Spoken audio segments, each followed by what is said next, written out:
Today is March 26th, 2018. I am Goes.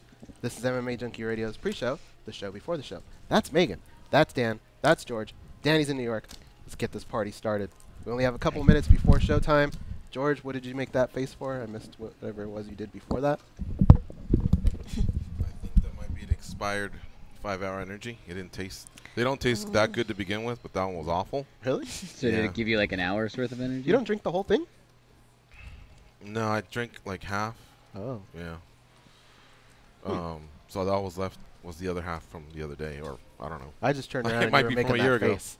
You know what face you were making? Cranberry face. No, here's the face. Nobody I'm can making. drink cranberry without going at the 'Cause end. it's gross. Is it though? Cran We keep buying apple. it. Cran apple is the truth. That's true. Coming up in a minute. Do you get ocean spray or? I don't know. Sometimes when I fly Southwest, I always want apple juice for some reason. But then I feel like cran apple's a little more mature, so then I get that. Whoever orders before you usually sways you because they always come up with something that you haven't had in a while, and you go, "That sounds good." Like you're getting ready to say a Coke, and then someone Yeah. goes, "Give me an iced tea," and you go, "I have, yeah, give me that too." I haven't had one of those in a Ginger while. ale? Oh man, I haven't had that. People in a while. love ginger ale on planes. They do, right? Yeah. I forget who said it. Someone 30. said fish and chips is one of those things where you On never the order. Southwest? No. Just like it's one of those items where it's like you maybe eat once a year and you're like, that wasn't that bad, but you never are like I'm craving fish and chips. You never Yeah, like you never do actively it back-to-back days. go out. You never actively go out for that kind of a food. I don't know. By the way, Megan did influence Goes. We traveled to Virginia, and he had the old nurses. Yeah, it was Sub-Zero. What's the deal? Hi guys. What's that The called? mask? Germ The mask. Yeah, just The the germ mask. mask. Stand by. You have to. People are gross.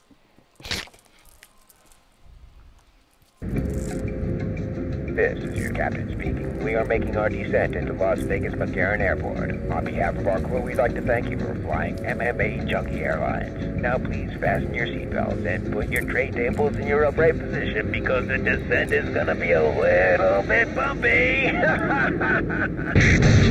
Alright, Junkie Nation, it's time to roll, baby, on MMA Junkie Radio with Gorgeous George and Gold. This is what we do and why we do it, baby. All night long, we rollin'! Yes! The MMA Junkie Radio revolution is upon us. Can you dig it? There's no escape. No escape. Through the vast frontier of cyberspace and through a sea of stars in outer space. One small step for man, one giant leap for mankind. We've solidified our combat communications stranglehold. We are controlling transmission. With the use of MMA Junkie Radio and SiriusXM satellite radio technology. MMA Junkie Radio. Commence transmission.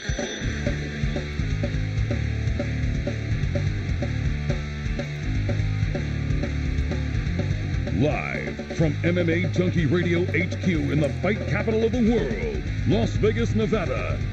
Here are your hosts, Gorgeous George and Go. From the fight capital of the world, inside the beautiful Mandalay Bay Racing Sportsbook, you are listening to the MMA Junkie Radio Show. It's the only show that matters. I'm your host, Gorgeous George. With me, as always, is the devious and dastardly Goes. RA's co-host. To my left, it's the fight analyst, Dan Tom.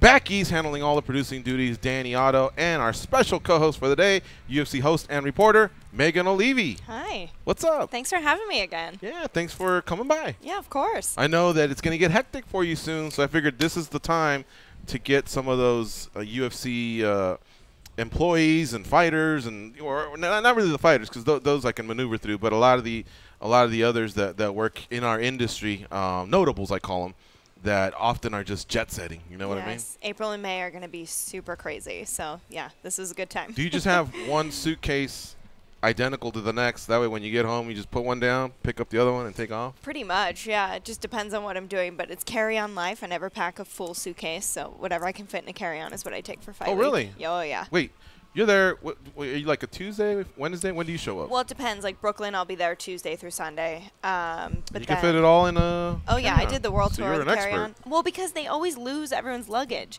Like my team, the production team, they always inevitably, somebody's luggage gets It's lost. that common? Yes, especially when we go internationally. So Internationally, okay. yeah, I do carry-on life. Wow.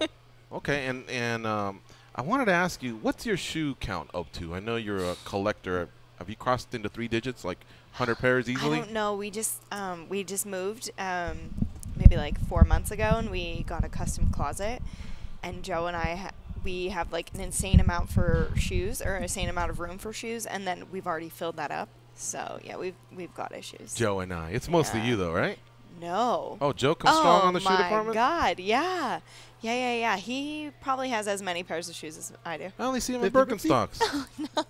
He's got others, huh? Oh, no, he's stepped up. Yeah. Hmm. He's become kind of like a sneakerhead. Are you in the triple digits? 100, 200, something like that? I wouldn't be surprised if I'm at 100. How do you keep track of them? They're in the box, right? No. Oh, they're out? No, yeah, like, I Shoe kind of have trees them by category, and there's like 5 pairs on each shelf. I will give this. I'll admit to watching like a couple seasons of the Kardashians. I don't know. They hooked me in, man. No, they're great. And I don't even care. What happened was, the one thing I'll give Kim, she had a way of identifying her shoes. So she keeps them in the box, but she has old school, a Polaroid. She takes a Polaroid of the shoe, and then the picture hangs outside of the box, inside of a holder. Therefore, she can look at it and go, oh, yeah, this match. Yeah, she's holding whatever outfit she has. And I thought, man, if I ever become a shoe snob, is that okay to say? Yeah. And have that many, maybe I might. I will be able to fist bump her and say, okay, I got that one from you. I like how Mariah Carey did it. She did it by color. Oh, yeah. I think you got to go by color, because you just want to hang out in a specific area. Like, what are your categories? categories? Mine's by style and color. Style and color? Yeah. So it's like open-toed heels, closed-toed heels, boots, flats, sneakers, but then it's like by color. My whole closet's by color as well. That makes sense. Yeah.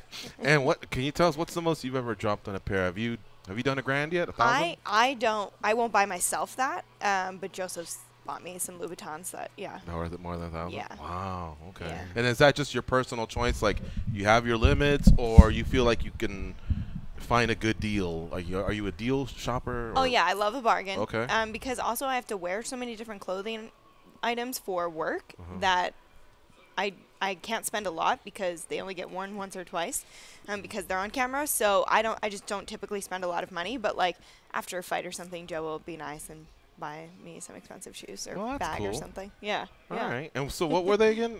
Christian Louboutin.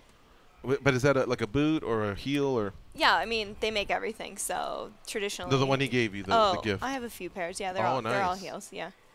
All right. What's the most you ever spent, Goes? Probably like 150. I don't know if I See, ever that's still a crossed. lot, Oh though. no, wait. 235. Did you? On some Jordans. I think I may have gotten close, and then for some reason I don't know. I figured I got to tighten the screws somewhere. You know what I mean? And there's just the level of like, even like I said, if I hit the biggest lotto ever, I still don't know if I'd spend much more than $1 million on a house. I've walked through some really nice homes in Summerlin and go, wow, that's good enough for me. Like, I don't need 8 rooms that are empty, and then you gotta all of a sudden put furniture, cool. right? Oh yeah, that air up. conditioning. So I've always felt like I think I can find something that will make me happy. I don't care how obscene I am. You know what I mean? And I'm good with it. And when it comes to a car, I always felt like 6 digits would be enough for me. I don't think I really need something that's 200,000 or 300,000. Look, if it's 100 and I go into 120 with upgrades and things like that, okay. But you see what I'm saying? I've always had these numbers that are just etched in my head. Maybe it's because I'm getting closer to 65 than I once was. So you got to think about that retirement. I don't even know you guys anymore. When you get into that realm, that's when stuff like stairs are stupid. I mean, look at if now I'm you Bill got a fire Gates. pole. You got a slide that goes downstairs. I think of a million things. Trap door. Who doesn't have a trap door? I know, but you know what? You have $1 million. You got to have a trap door. That'd be Something about writing like that check though. Like, why would I write a check for $2,000 just on electric? Just because my AC was obscene. No, yeah. You know what I mean? When I really feel like I could help somebody with that. Now you're swaying the argument. I don't know if we're still on shoes, but now you're swaying the argument back to justifying high price of shoes. Now you're talking about these What's things. the most you spent? You have to go back 20 years, man. It's funny. I don't know if anybody's seen that show Fresh Off the Boat. 20 years? Yeah, but I don't know if anybody's seen the show Fresh Off the Boat, but there's like a little Asian kid who wishes he was a basketball player. Well, that was Dan Tom in like the mid-'90s. And I had a pair of Air Pippins, and he gets it as a joke in the show. He's like, oh, Air Pippins, no one wants this, but Scottie Pippen was my favorite player.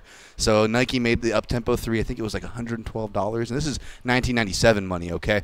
And I can't remember how many broken promises I probably made my poor mother to get those shoes, but I cherished them. I would go play basketball pickup games at the recreational center, and I'd have them in my plastic bag in the Nike box that it came in, hanging off the handlebars while I wore my crappy shoes on the way to the rec center because I didn't want to mess them up. They were indoor shoes only. Those are my prized possessions. No, man, I went. Now I'm a cartoon character. I've worn Vans Authentics for the last 10 years. I think I've gone through 4 pairs that have seen a lot of the continents, a lot of different continents. And with my whole surgery, buying joggers, I'm like, I can't wear Vans with joggers, so I had to jump back into the Nike realm. Those are and, nice. and I bought these yellow Nikes. I get so many compliments on them. It's the craziest thing. I'm like, you buy Nikes and you get like head nods from dudes that would normally never talk to me. And they're like, hey, man, nice shoe. I'm like, thanks, dude. It's pretty cool. The Dr. Black, Harold, he travels all he over okay, the by the world. way? Why not? Didn't he get thrown under the bus last week? Oh, he did. Whoa. Well, no, I never established that was the place where I faked being a chiropractor. Maybe I'm not talking about that, George. Oh my god. All right. So anyway, he travels a lot, and he said one of the things I said, he was just going to tighten the screws on other areas. So him and I graduated from high school in 1987, and he played freshman basketball in 1983. He didn't. Harold. He played freshman basketball. He didn't play sophomore or junior or anything like that. So it was 1983. They gave him a pair of shoes, the school, or he bought them. I don't know. And then fast forward to about 1999, he invited me over to his house for dinner, and then he goes, the wife said, I'm running a little late. It'll be about an hour. And then he goes, hey, let's go shoot some hoops. And I go, all right. He dug up the same shoes from 1983 to play hoops in 1988, 98, or 99. So we're talking about 15, 16 years, the same shoes. And I go, bro, is those the modern-day kicks that you had? He goes, yeah. He goes, I just don't spend a lot on shoes. I choose to travel and do other things.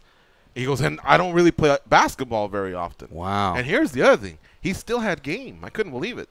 Harold? Yeah, because after that, guy? yeah, Harold, he played, and then after that he played water polo. So we all just knew him as water polo and party guy and all that.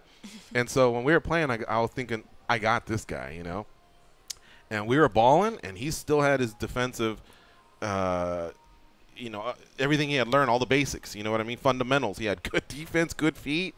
And I just remember it was one hell of a game. I think it was like 1-1, and I think I was losing the third, and the wife gave us the signal like, hey, time for dinner. And I was like, good for me, because I'm going to lose this 2 out of 3. But, just some people won't do that, Your game is horse. You're pretty good at horse. I'm pretty good at horse, and I'm pretty good at running a team. If the rest of the team's all right, like, I'll distribute. Oh, I I'm thought a you meant distributor. coaching. I was going to say. No. Different.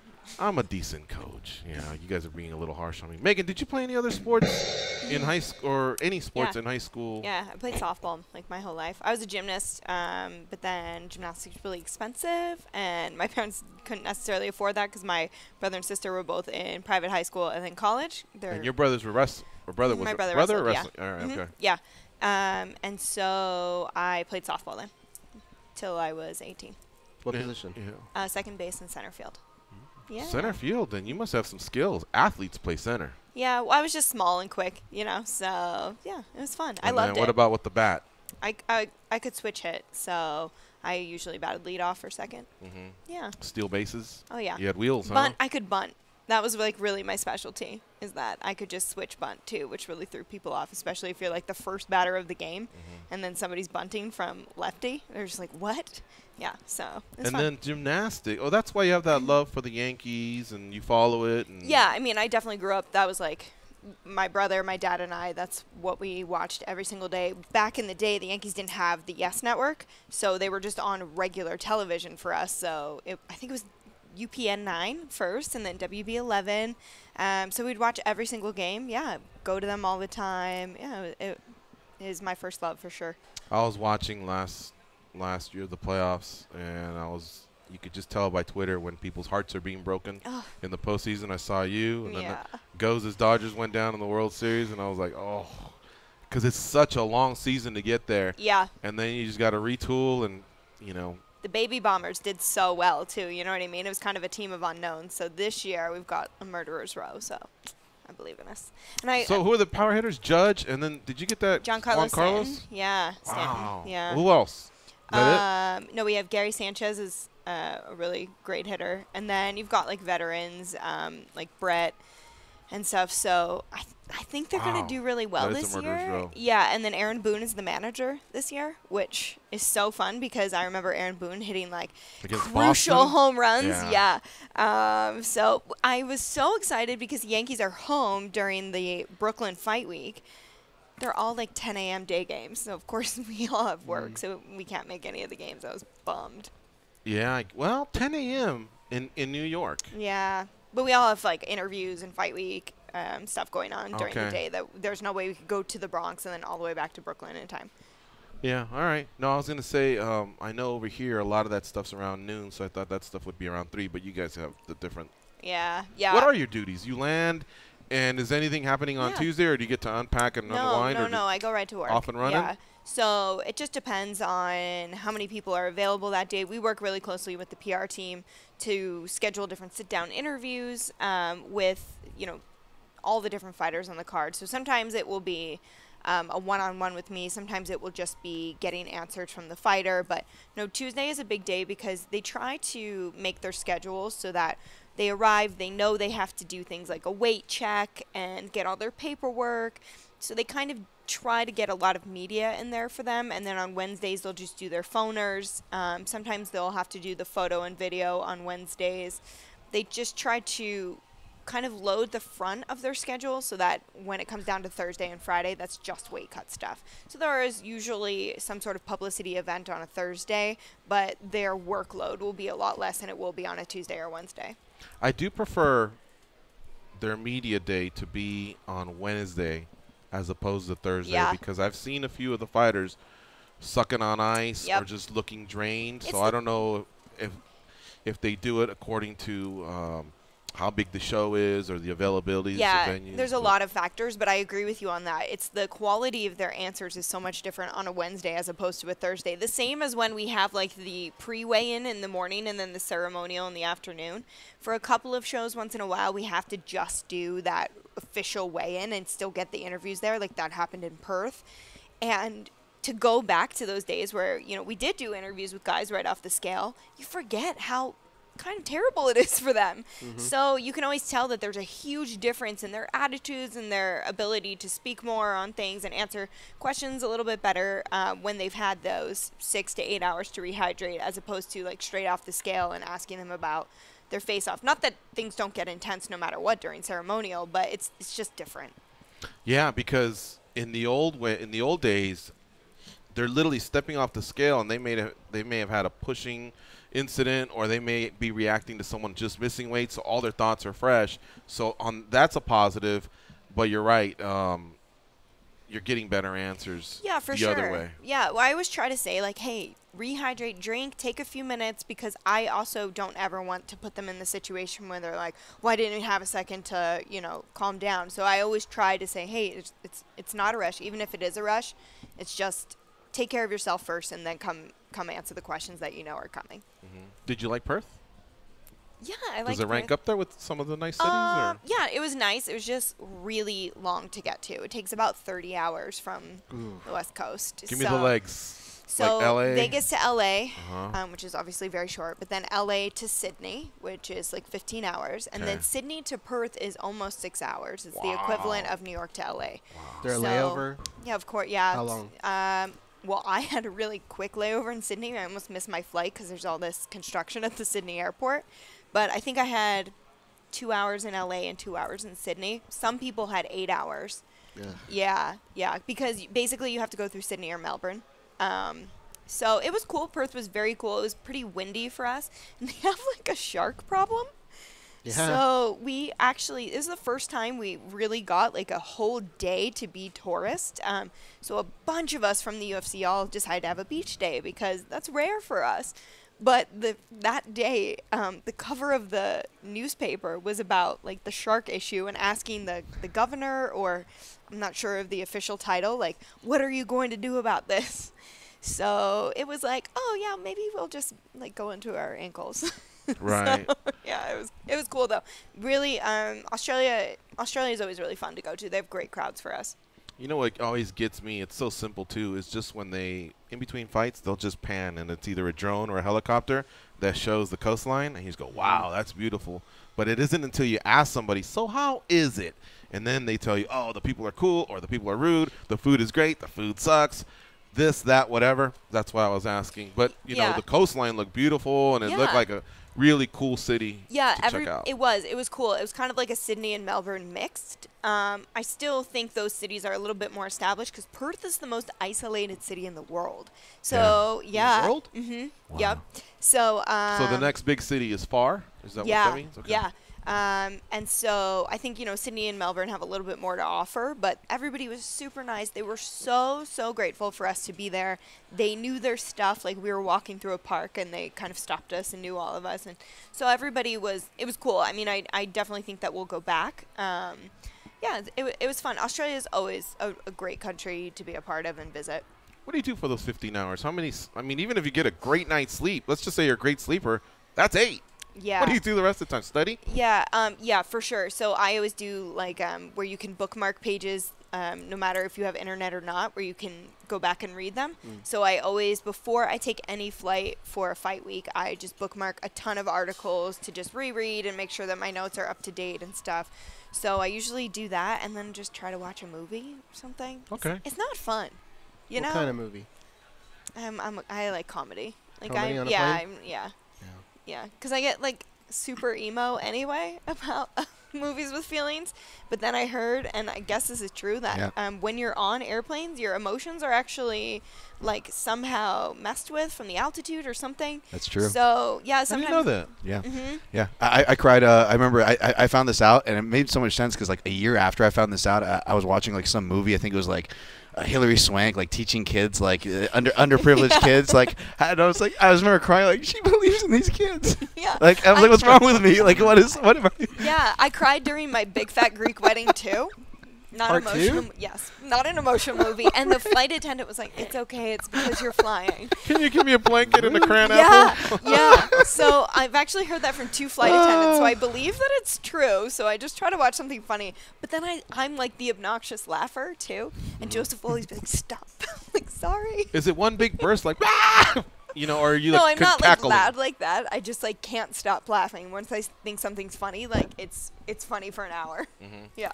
You know, I get a kick. By the way, I'm jumping around here. Topics.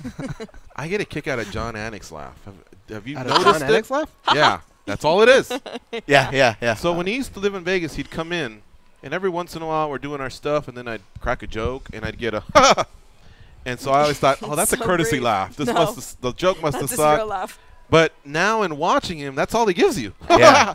And now I'm thinking, okay, so he does think that whatever I said was Yeah. funny, but No, it's that's how quick. he laughs in real life too. Yeah. And then there's others that'll just cackle for days. I bet you guys see a lot of those tells. Like, for example, obviously George, you know, these guys been in the business forever. I watch a lot of footage, so I'll notice that laugh. I'll notice that laugh too, especially if you can get it out of Anik on a broadcast. It probably seems special.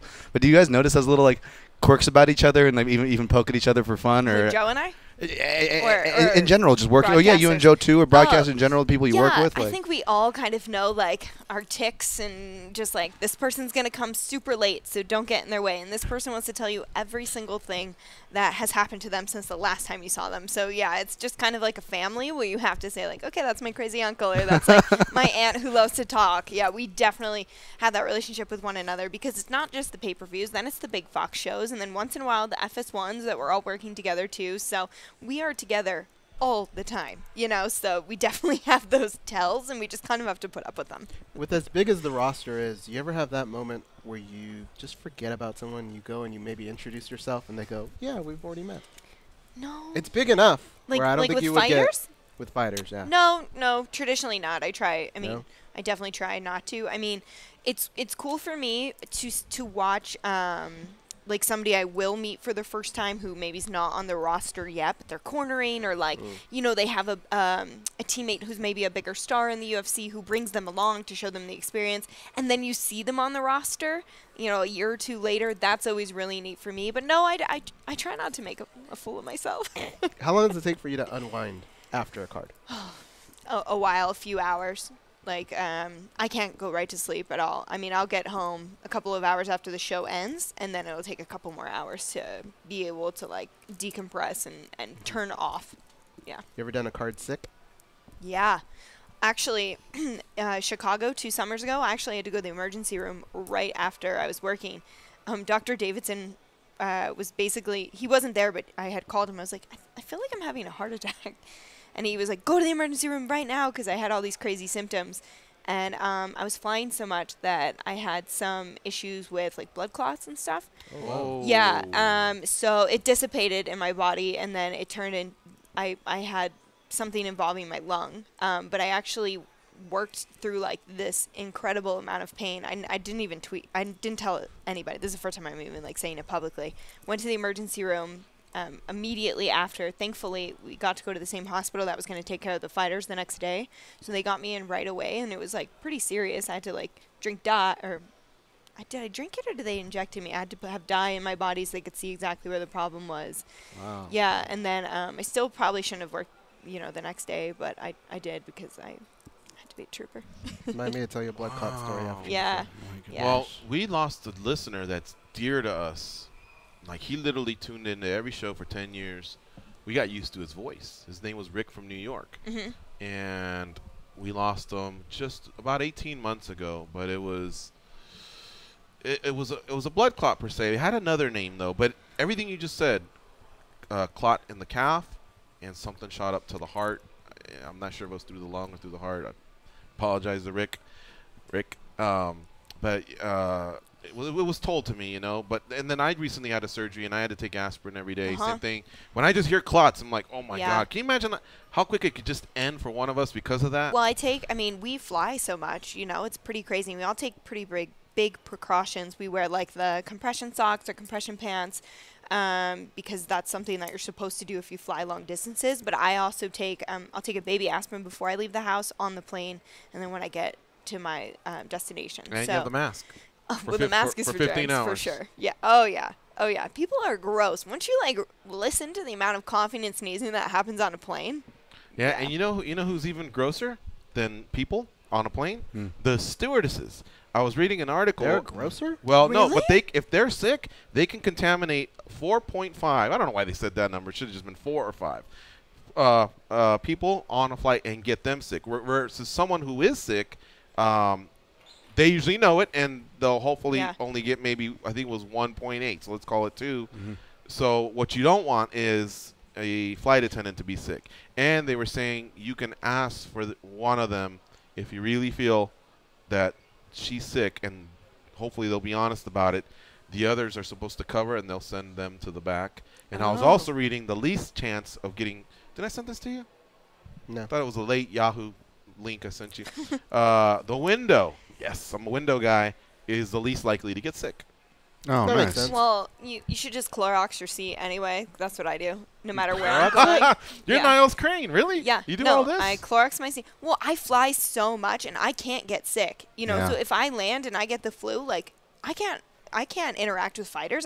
When their immune system is that compromised during fight week, I could not put That's a good anyone in point. that position. Yeah. So, especially like weigh-in day, it's my job to do interviews, but that's like where they're the weakest. And if I was sick, no way. So yeah, I Clorox my seat. I have like a travel pack of Clorox.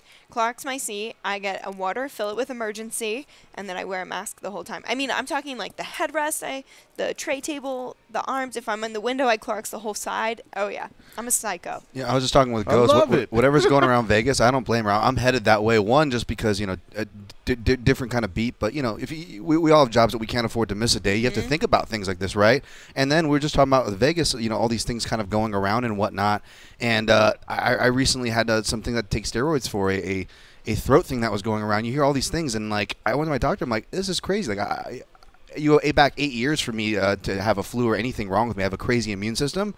But in Vegas, there's been something going around. It just doesn't matter like how strong your immune system is. So you almost have to take these precautions, it seems like. Yeah, and if you see those articles about people who, like Newark Airport just had people being subjected to measles because of a passenger who came from somewhere else. Yeah, so there's all these, you don't know where people are coming from and what they have, and so I just try to avoid it at all costs. It's going to be like Logan's Run, guys. Here's where we're headed. headed with technology. We're going to have a thing that glows green and whenever we're sick, and then some police is going to come and take us and escort us to a decontamination zone. You're going to be on your way. It's going to pop up and go, oh, crap, and they're going to come for you. You have to run.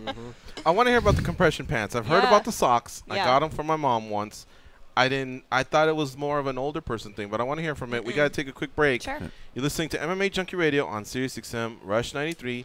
Stay close. We'll be right back. And also on today's show will be Jimmie Rivera, UFC bantamweight, as well as Jake Ellenberger, UFC welterweight. They'll be in the second hour, so we'll just be knocking it around here, talking about March Madness Final Four, talking about compression socks, masks, funny movies, everything. 98 degrees. Exactly. We'll be right back. And Megan Olivi's in the house with us today.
passion, common sense. These guys have none of that. You listen to them, so you're no better. I am awesome, though. They are Gorgeous George and Goes. Opening day in Major League Baseball is this Thursday. Listen to the MLB Network Radio all season long for your live play-by-play of the top games, manager interviews, and insider analysis of your favorite team. The baseball season is here, and MLB Network Radio is your home for it every day on Sirius 209, XM89, and on the Sirius XM app. Quick roundtable here as far as baseball and predictions. Yankees fan, that's established. Yeah. You guys going all the way? Yeah, heck yeah. All right, goes. Dodgers fan. This the year? I mean, I gotta say yeah. Okay. But they didn't really do much. All right. I'm an Angels fan, and I believe we will. Best we can do is get a wild card, and I don't follow the team that close, so I'm kind of a poser here. How about you, Dan Tom? Do you have a team, or do you know what baseball is? I've never had a baseball team, but I played for the Mets in Little League. How are those guys doing? Not good. Oh. Okay, The maybe Mets not. Are terrible? Yeah. No. Okay. I don't know. I don't Yeah, I follow shouldn't them. ask. Do they still have Yankees Curtis fan. Granderson, though? Actually, you know what? The recent I'm a Dodger fan now. okay, you know You what? just I'm a bought 'em Dodger for $2 fan. All right. bucks? Why not? Let's go You got more, you Dodgers. can train- Wow. The you best accepted that? the best hot dogs that this defined sport of baseball I've ever seen. That's how it's done. You know, LA is you a great. just became a Dodger fan over $2. LA is a great it's a Wow, franchise town. I've that's always been an amazing. LA guy. You know, like what can I say? That's cool. Yankees and Angels didn't Okay, step up. but let me tell you something. The Dodger dog, Yeah. I think it's slightly overrated. I've heard that too. Actually, You know, it's a dog. It depends where you go. It's a dog. I'm just trying to And fulfill my it's good. sponsorship A dog duties. can't really be bad unless the meat's spoiled. Right. But I remember just thinking, yeah. You know, like stop with that already. Right, you know? right, And it yeah. wasn't that great, but The upper whatever. deck dog sucks. Mezzanine, pretty solid. I figure you guys would have an opinion on the about Dodger the dog at bleachers? least. Bleachers, Mm-hmm. they just do the AM PMs. Okay. What's Bethlehem famous for? Do you guys have either Bethlehem directly or the cuisine of just your That's a good your question. state? You know, I mean, you can't co-sign on the Philly cheesesteaks. That's a little bit No, a no, ways, no, right? no. So Yeah, we kind of claim, like, the city is New York for us, not Philly. okay. I think I know the answer to this. Maybe, might be like pierogies or something like that. Really? Yeah, because we Oh, have a bread. ton of Pennsylvania Dutch in Pennsylvania. I can't really think. Even the Joseph pizzas are says done your ready, thing is right? Italian food, right? Well, yeah, I'm 100% Italian, and then, like, you know, I was born in New Jersey, and that's where I'm from, is just hardcore, all So Italians. what's your go-to dish? If Joseph were to say some very important people are showing, I make homemade pasta, all different kinds. Okay. I'll make my own raviolis, my own spaghetti, my own rigatoni, and then homemade sauce, homemade meat, everything from scratch. meat sauce, marinara. What's your go-to? I love a meat sauce because my meatballs are so good. So I brown them in the oven and then I put them in my sauce to finish cooking. So you get like those flavors of the meats in the sauce. So I love. Are they love, straight love. beef or are they like No. a quarter of turkey or veal, okay. pork, and Okay. beef, Ooh. all three. And Yeah. without giving away any secrets, is there any maybe like tip? Because I'm pretty basic. I'll mix the meat, maybe a little bit of Italian breadcrumbs, a little bit of spices, but I don't get too crazy. Anything you can recommend? Point me in the right direction. Parsley and Parmesan are the keys to a good meatball. Okay, parsley and Parmesan. Okay, Yeah. I like that. Yeah. All right, We're okay. learning here. I'll post. And then if you add onions, you have to brown the onions before you put No, them me all and in. George are out. Me and George are You out. don't like Yeah. onions? No. Oh my god, I could live off onions and garlic like it's a real problem. Garlic's awesome, and I get onions for cooking for flavor, but it's a texture that's always messed with me. I don't know what Oh, it Yes. is. you probably wouldn't know they're in a meat. Honestly, you probably liquefied, wouldn't know they're in a meatball. Okay, Yeah, then I'm 'cause you good for brown it, them, yeah, like alright. you mince them and then you brown them and then you put them in the meat, roll them. Like you probably wouldn't even know. Yeah, I'll bring some next time. All right. Well, For real? all Meatballs? right, Yeah, of well, in that course. case, Wow. we had to put our So onion we just got got to bring the rolls and we can have meatball sandwiches, or how do we? Sometimes if I'm feeling like I have a lot of time on my hands, I'll make the rolls. Make them. Yeah. That's You legit. don't buy them. Sometimes I buy them. Oh, okay. But if I'm like, okay, I have a lot of time, or like it's post fight or something, I'll make every single thing. We got to schedule it right now for one of those periods of time where there's not a lot of fights going on. Yeah, like June. Yeah. We'll do June. June. Yeah. All right. Cool.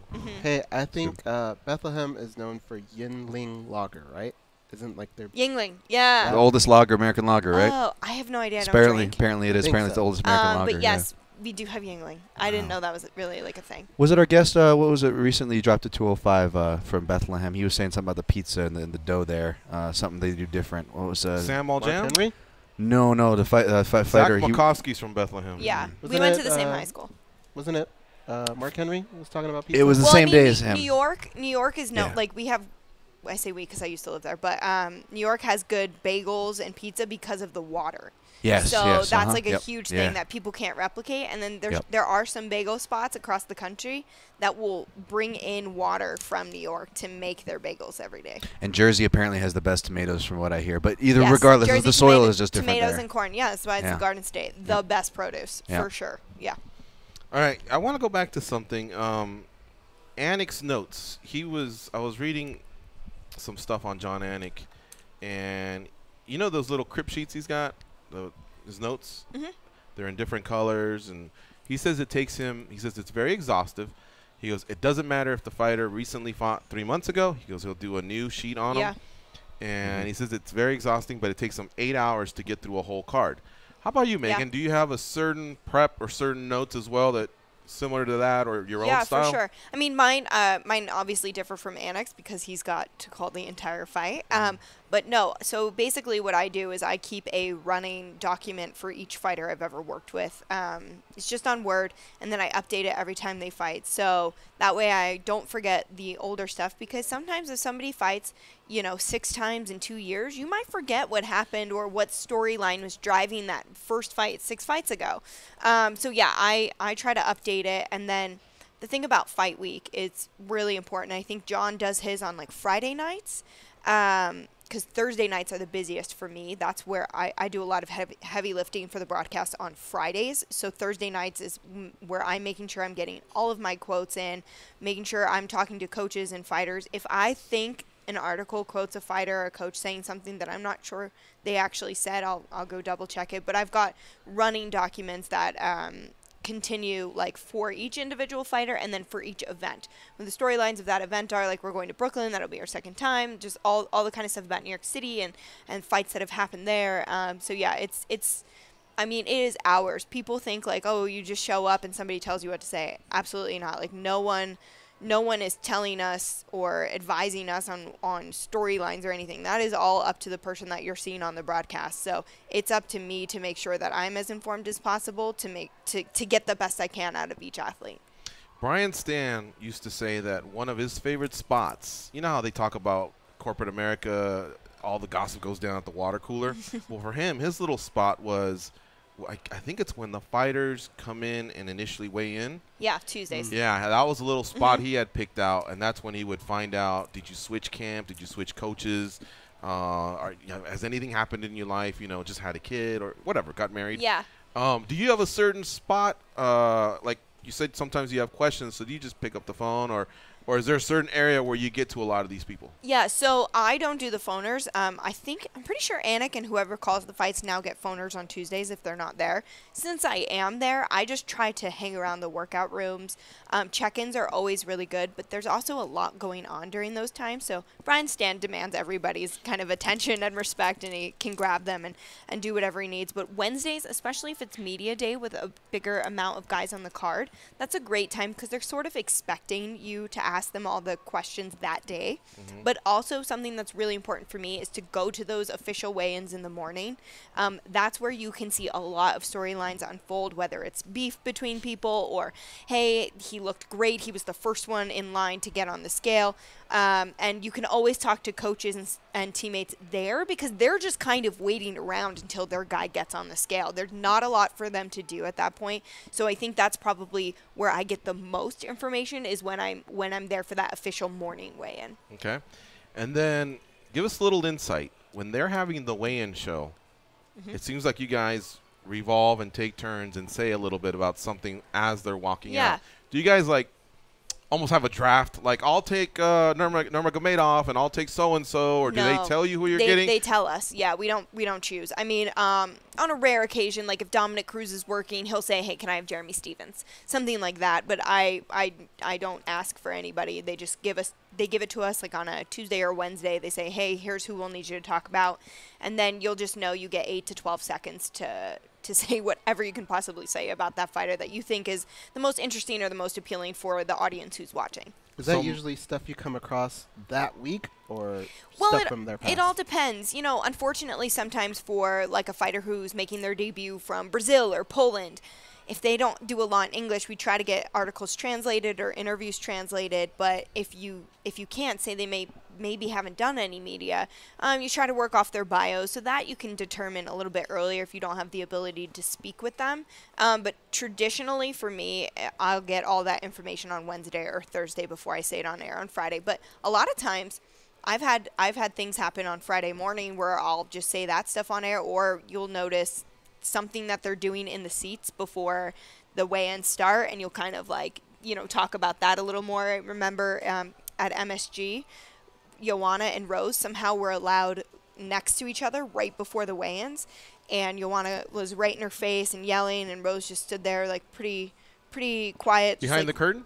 Yeah. Okay. And so I was just about to ask you that. Yeah, I had something totally different to talk about, and then I saw that was right in front of me. I was like, well, that's way more interesting than anything else I could say, because no one saw that except the few of us who were backstage. Wow. Yeah. So I was going to ask you if you've seen, we've all seen it, but anything that stood out in terms of just like people bickering, whether it's an elevator ride that was uncomfortable or maybe everybody was close together at breakfast. Yeah, I won't name names because I don't want to put anyone on blast like that, but just recently there's been a really awkward elevator ride. Oh boy. Yeah. You were in it? Or I sure was. Yeah. And then normally people are pretty good. There's been a couple of times in the hotel somebody will mouth off, but it's usually not the fighters. It's usually like somebody involved in their camp who is hyped up for the fighter. Usually the fighters are too focused on other stuff or the weight cut or whatever it may be to kind of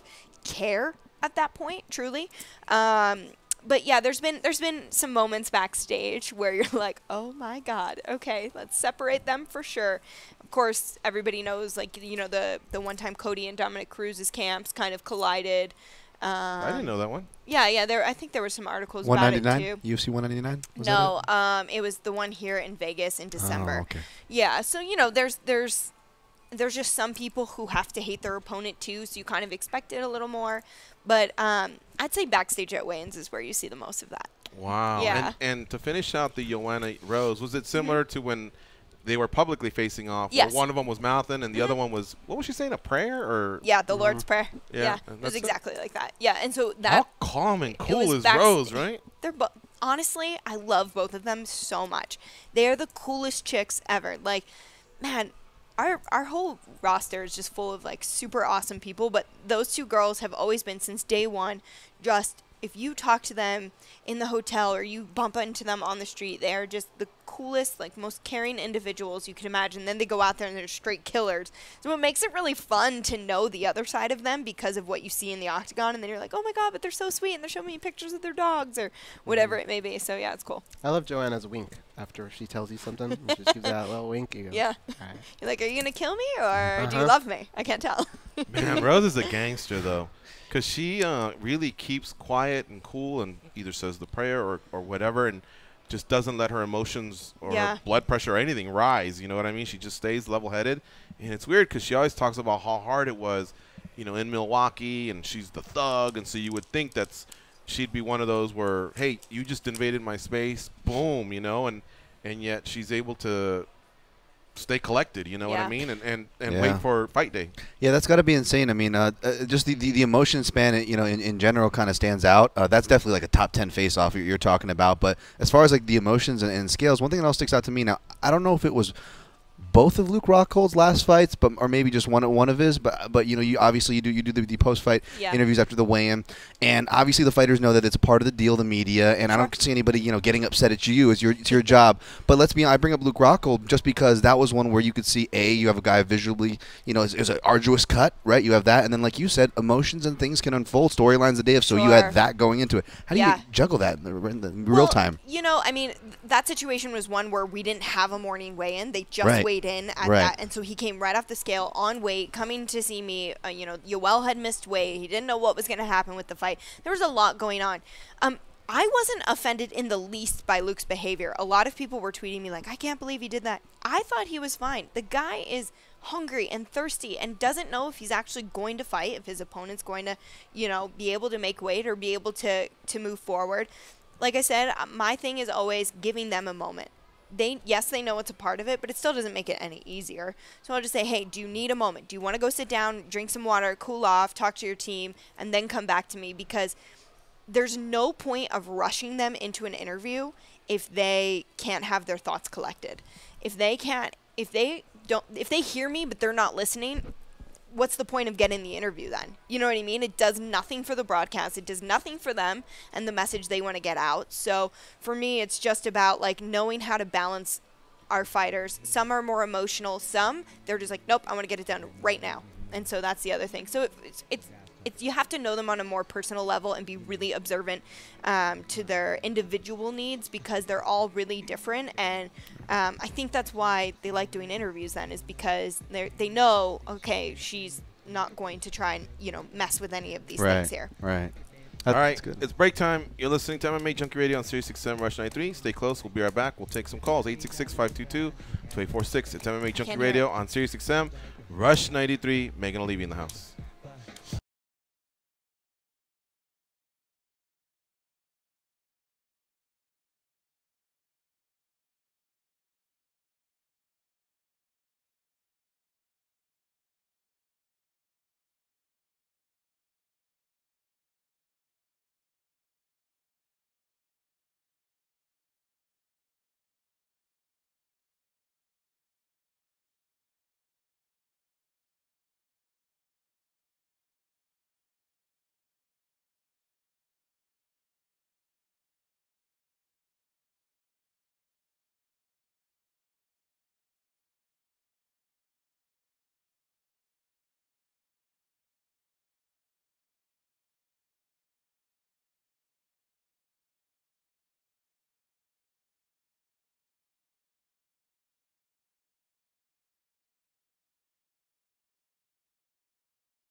Please tap that rather large fellow on the shoulder and tell him it's time for more MMA Junkie Radio with Gorgeous George and Goes.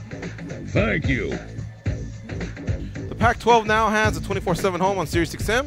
Hear from analysts Ryan Leaf, Jeff Schwartz, and more now on Sirius XM Pac-12 Radio. I fucked that up. Channel 373 and the Sirius XM app. Ryan Leaf got drafted either number 1 or 2 years ago. It was like 98 or something. And right after getting drafted, he came straight to Vegas and partied. He hasn't lived that one down, because obviously his career didn't get off to any form of a good start, nor did it last. But I just remember he took such a hit, and I was thinking, holy cow, that's probably something I would do. Like, you're done with college, you're done with all the workouts, and the pro training days, and what's the other one called? The Scouting combine. The combine. Georgia skips and the then titles. Finally, you got there in a suit. You're sitting there uncomfortably. Somebody fucking draft me already. They draft you. You put the hat on. You shake the commissioner's hand. Yeah, man, I get that I have to memorize the playbook. Give me a day or two to blow off all the steam and spend a little bit of money, because I was on ramen noodles all those years playing college ball, and so I'm feeling them in a way, but it cost them, and What did he do? Skip the titles and go straight for the hookers and coke, or what happened man, there? I Like, don't what know did about he do? all Like, that. But I geez. just remember he really took a hit. Do you know you when he did almost that. saw him last year? Ryan Leaf? Oh, Yeah. at the Extreme Couture, right? Yeah, he trains at Extreme Couture. Oh, better be and careful. when we had our flag football game against Extreme Couture, they were going to use him as their quarterback. That feels not fair. Yeah, in fact, this was before Joseph got hurt. We went in there with a football. Goes and I, we kind of kicked the door down and challenged, or the challenge was already there, but they were in the middle of a The door was practice already open. and they stopped it, and we were throwing it around, and Joseph was like, "I'm gonna play," and then that's when he got hurt. But he Yeah. was gonna be in. Oh, for sure. He loved football. Yeah. Yeah. And now he's taking a fight booking. Yes, he is. June 9th. Yeah. Chicago. We'll talk about that in just a second. I better get to Gage from Fort Myers here. Gage, how you doing, my man? You got about 2 minutes. I'm doing great. How are you guys doing? Hope you Good. had a good weekend, man. Good, thank you, sir. First of all, I'm coming in hot this Monday morning. I want to stun gun whoever that fighter was that just fought an LFA, did the front flip off of his opponent's back after he knocked himself out. That dude needs to be out of MMA. I hope no one. That's something. I don't know. That's terrible. I was very shocked at that. Like it hurt. Did you guys all see this? Yeah. You saw it? I did, yeah. I mean, it's pretty ridiculous to do that. I mean, Drew he Chapman. didn't even stick a landing. Yeah. No, listen. For one, it was very disrespectful to his opponent, but he really could have injured his spine. It's a lot of weight to put on somebody's Yeah. spine It like is. that. It He already is. So beat him. There's no point. There's a lot of bad things that happened there, and to top it off, he was on his way to losing until the guy actually fell into his knees. So it really wasn't like a boastful like, "Suck it, take this." I kicked your ass. Yeah, I mean, if anything, he really got lucky to get out of there with his hand raised, but it was pretty distasteful. Look, Gage, I know you feel strong about this, and so do I. I think there should be a suspension and whatever, but like any adult, man, you make mistakes. Let's see how he deals with it. I don't know about a forever ban, but we'll see, man. I don't know. That's your opinion. I respect it, but I think eventually we'll see him somewhere. Someone will give him a chance. One more thing before I go. I saw that Frankie Edgar is supposed to be fighting Cub Swanson in April. Do you guys see this? Yeah. Of course, fool. We're MMA Is Junkie. that is it too soon? I hope so, but is it a little too soon after we just got knocked out by Ortega? Or I think so, man. Look, he wants the headline in his home state, but I did not like that KO. I don't think he needs that fight. Yeah. I don't think the card needed him. So I would have preferred he take the time off. Now, he'll say, I've only been knocked out once, and a lot of these guys just want to get the taste, guys and gals, want to get the taste out of their mouth and right the ship and get right back into contention. So I can respect that. He seems like a responsible fighter, father, you know what I mean? Yeah. And so if he's taking the right precautions and his coach Mark Henry's got his back, you just got to trust a veteran like that. But, yeah, I would have preferred he take the time off. Thanks for the call, buddy. We got to move on. It's MMA Junkie Radio on Sirius XM Rush 93. Stay close. We'll be right back with Jimmie Rivera. We got Megan Olivi in the house.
Yeah, what you know about going out? Head west, red legs, TVs, all up in the headrest. Try and live it up, rock to a bigger truck, piece all glittered up, stick a kid in the what? Jig with a cut, Chris spit it up. Rock, get your till I can't get it up. I'm a big man, get this man room. I done hit everything from Cancun to Grand Tune. Why you stand on the wall, hand on your balls, lighting up drugs, always fighting in the club. I'm the reason they made the dress code. They figure out what and why when I'm in my fresh clothes. Dresses, I suppose, from my neck to my toes. Neck full of gold, baguettes in my rolls. Rec shows, collect those extra O's. By the E, get a key to the Lex to hold. East, west, every state, come on, bury the hate. Millions, the only thing we in the heavy to make. Whether from the ex-friend, intellect, or bins. Let's begin, bring this BS to an end. Come on. All right, here we go. It's the second hour of the MMA Junkie Radio Show. I was getting a kick out of watching that green screen and watching Goes and Megan. They were into this song, jamming along. We picked this one specifically. She picked all the music, but we picked Great this job one, today, Megan. Thank you so Come back much. from start the second hour. This is an important song. It really, I mean, Mace is very important to all of us, so yeah. All right, so I think we had trouble connecting the first time, but Danny, can you give me an update on our guest? He's there and ready to go. Awesome. All right, so let's go to it. Jimmie Rivera will be fighting Marlon Moraes on June 1st at UFC Fight Night 131. Yeah, that's right. And they'll be fighting in Utica, New York. And these two guys have been chirping at each other on social media. It's kind of died down because most of that was taking place this past December. But things are going to start to heat up again very soon. It's a very pivotal fight for both guys. Jimmie Rivera's 20-1, and that's an outstanding record, my friends. He's won 20 straight fights, and just in the UFC alone, he is 5-0. He joins us now on MMA Junkie Radio. What's up, Jimmy? How you doing? I'm doing good. How you doing? Good, my man. Thanks for joining us here on the show. You're on with George, Goes, and Dan, and we also have our guest co-host, Megan Olivi, on. We're excited to have you on. We're excited about the matchup coming up in June. I just wish it was a little sooner, you know, because of all the chirping that took place late last year. Yeah, I mean, we tried to shoot for the April card, but it didn't end up working out, and it got pushed back, which I didn't mind because I got back finally from my honeymoon and gave me some more time to train. Oh, I see. Okay, so you recently got married. When did you get married? 3 years ago. And but you took the honeymoon 3 years later? Yeah, well, when you're trying to fight and stay active and try to, you know, fight people that keep getting hurt, gotcha. Kind of postpones your honeymoon. So, all right. Yeah, we finally went in February to our honeymoon. Yeah, no, sorry, I didn't mean to come off like, hey, you jerk off, or nothing like that. I was just trying to put the math together here. Where'd you go, by the way? We went to Costa Rica. It was beautiful. Oh, zip lining and what else? Surfing? We did a little bit of everything: horseback riding, zip lining. It's pretty cool. Like where we're at, you just take ATVs all over the place. We did cliff jumping, surfing, stand-up paddleboarding. Did a little bit of everything. It's kind of hard for me to sit still and not do something. So we kind of set it up that we were able to do something every day. And like the last 2 days, we just relaxed on the beach. It was beautiful, though. It was like a movie. You know, every time we walked to our villa, the scenery was gorgeous. Two things I saw in Costa Rica when I went that I would not like to see again anytime soon was a snake, and it was one of those, what did I call them? Alligators? No, I know what that is. It was a crocodile, but the snake was called like Vanderler or something like that. It had this Dutch type name. I saw that and the crocodile all within 5 minutes of each other, and I just thought, wow, can you imagine just accidentally taking a left-hand turn? And this was off of a bridge that overlooked the bottom. So you could, if you told your buddy, hey, I gotta take a leak, pull over, and then you just get off the road, you'd be within 20 meters from both what I saw. It was horrific, man. But the rest of Costa Rica was awesome. This was on the way to Jaco Beach. You go? Oh, Jaco, okay. Yeah. So I just make sure I don't go there. Yeah, man. But other than that, the country crocodiles was nice. and not alligators? Well, the guy told me, he goes, hey, watch, let's pull over on this bridge. Let me show you. Joey Odessa's friend. Because they're more aggressive, right? Crocodiles? Crocodiles. And we looked over, and they were right there just sunbathing. I couldn't believe it. And for a second there, I thought if he threw me over, I'm toast. But that, and then we saw the snakes. And I saw that on National Geographic. It's got a complicated name, but it's one of the most dangerous snakes ever. If it bites you, you literally start losing fingers or toes or limbs. It's bad. But But whatever. Jimmy, I'm glad you had a good time. But back to Marlon Moraes. Can you give me your side of why there's so much beef between you guys? I think it was actually this is why you get married, because then you realize things you forget, especially as a fighter and you get punched in the head. I think I said something. I didn't think I did. I said something that Marlon didn't deserve a top 5 guy. He came from World Series of Fighting, which is not even around anymore, and he got a top 5 guy coming right off the back. And I thought it was bullshit. Where I came from, 3 different organizations and won a belt, defended it, and then vacated it, and I still had to climb the ladder. Where he was able to get top ranked guys right off the back, and I thought it was a little bit of bullshit. And then I guess he really took that to heart, but he wanted to fight, and I told him when I landed December 30th, I had 3 options: fight Marlon at 140, fight Dotson, or fight Marlon in January 20th. So I picked Marlon. I didn't say 140 right away. I said I'll meet him halfway, 138, and he said no. Then I said 140. He said no. Then I said 145. He said no. Then I said yes to January 20th. He still said no. So I was like, all right, well, my wife and I plan a honeymoon in February, and we're going to go on a honeymoon and kind of figure out what to do when we get back. I see. And so then February was too close to the April Jersey card, and so that's why we're looking at June 1st in Utica? I think they already had – they asked me for the main event, and I said, I'm not really going to give you an answer right now. I'm going to go on my honeymoon. I'll let you know when I get back. And they also asked, I guess, Kevin Lee and Barbosa about doing a main event, and they just beat us to the punch about saying yes, okay. I think, and that's what happened. Now that TJ is not fighting DJ, according to UFC President Dana White, do you feel like this win will put you in the pole position ahead of a Sunsao, Garbrandt, and the return of Cruz, and anybody else that feels like they're up there? Yeah, for sure. I feel like this is the number 1 contender fight. They're not pushing it as it, but they might change their minds and do it. Who knows? But it definitely is the 2 top guys in the bantamweight division that are headlining and main event of the card. And it feels to me, honestly, like it's a number 1 contender fight, and that's how I feel about it. I mean, if I get this win, that's 6 victories in a row in the UFC. I mean, something's got to budge.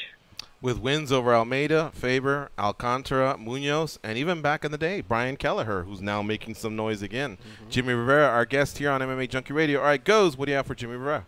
Jimmy, when it's all said and done, you guys are going to go into that cage and you're going to fight. When the fight's over, though, do you feel like it's possible that you guys will shake hands and even possibly get along after this? Or is this something that's just going to stick around forever? I actually don't have anything really against him. It's his manager who I fucking hate. So his manager's a douchebag, called my wife a bitch when we were out in Vegas, and I'm just going to take it all on Marlon and beat the shit out of him. I mean, Marlon's a nice guy. I think a lot of the things he says and does is from his manager, because I've met and trained with him. While I was getting ready for my favorite fight, I got to train with Frankie a lot. I was really training with Frankie a lot. And then towards the end, they started putting Marlon in more and more when I was coming down. And, Marlon's a nice guy. He really is a nice guy, but his manager's a douchebag, and when it comes down to it, I have a lot of grudge against his manager, and, his manager represents Marlon, and I'm going to take it out on Marlon.